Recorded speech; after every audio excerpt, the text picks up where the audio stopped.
Lorsqu'on est fumeur, la fumée du tabac se fixe sur nos bronches et altère la respiration et peut endommager les poumons. Heureusement, lorsqu'on arrête de fumer, ce phénomène est réversible. En nettoyant nos voies respiratoires, il est possible de se débarrasser des méfaits du tabac sur les poumons. Nettoyer ces organes aide également à se protéger de certains troubles pulmonaires. Et pour cause, nos alvéoles pulmonaires sont constamment mises à mal par les virus, la poussière, la pollution, etc. En adoptant quelques gestes simples, il est possible de les protéger pour mieux respirer. 4 conseils pour nettoyer naturellement ses poumons. 1. Une alimentation équilibrée. Avoir une alimentation équilibrée est le gage d'une bonne santé, en particulier lorsqu'on décide d'arrêter de fumer. Seulement, si de nombreuses personnes entendent ce terme à tout va, peu savent ce que signifie réellement adopter une alimentation saine et variée. Manger équilibré, c'est apporter à son organisme suffisamment de lipides, de glucides et de protéines mais aussi de vitamines, de nutriments et autres molécules indispensables à son bon fonctionnement. Parmi elles, les antioxydants. Ces derniers luttent contre l'accumulation des radicaux libres dans le corps, responsables de dommages cellulaires qui favorisent l'apparition des maladies, notamment pulmonaires. Pour pallier cela, brocoli, raisin, thé vert, pommes, mandarines, grenades, kiwis, noix, épinards, poissons ou encore myrtilles sont autant d'aliments à intégrer dans votre assiette. 2. Faire le plein de flavonoïdes. Les flavonoïdes, réputés pour leurs vertus antioxydantes, aident à purger les voies aériennes et renforcent le système respiratoire, selon une étude. Le pamplemousse est réputé pour sa richesse en flavonoïdes.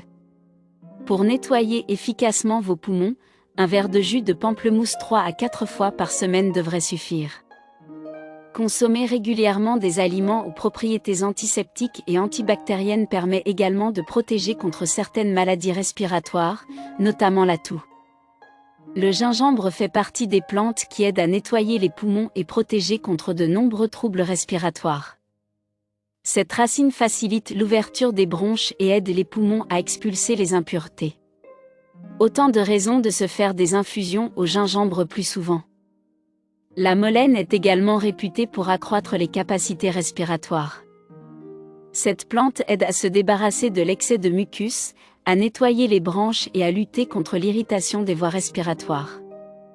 Consommée sous forme de tisane, elle est tout indiquée pour nettoyer les poumons des anciens fumeurs. 3. Pratiquer du yoga. Si le yoga a de nombreuses vertus santé, ce sport permet également d'amplifier la respiration et de tonifier les poumons. Et pour cause, ces exercices utilisent la conscience et le travail du souffle. L'exercice de la respiration complète par exemple va permettre de relaxer le corps et de lutter contre la gêne respiratoire. Prenez une grande inspiration par le nez en contractant vos abdominaux. Sentez l'air remplir vos poumons. Bloquez votre respiration pendant 1 ou 2 secondes puis expirez lentement par le nez. En position couchée, assise ou debout, détendez-vous et faites 10 répétitions de cet exercice tous les matins. 4. Faire des massages à l'eucalyptus. Depuis toujours, les huiles essentielles sont utilisées seules ou en complément d'autres remèdes pour lutter contre l'inflammation des bronches, assainir les poumons et soulager les symptômes du rhume. Parmi elles, l'huile essentielle d'eucalyptus, une plante réputée pour soulager de nombreux maux du quotidien. Et cette étude en atteste. Grâce à ses propriétés anti-infectieuses expectorantes, elle permet d'évacuer plus facilement le mucus bronchopulmonaire. L'huile essentielle d'eucalyptus aide également à stimuler le système immunitaire pour mieux se protéger des maladies. Pour cela, il suffit de diluer quelques gouttes d'ache d'eucalyptus dans de l'huile d'amande douce puis de l'utiliser pour masser la poitrine. Ce remède est proscrit en cas de grossesse. Aussi est-il important d'en parler au préalable à votre médecin traitant en cas de maladie chronique.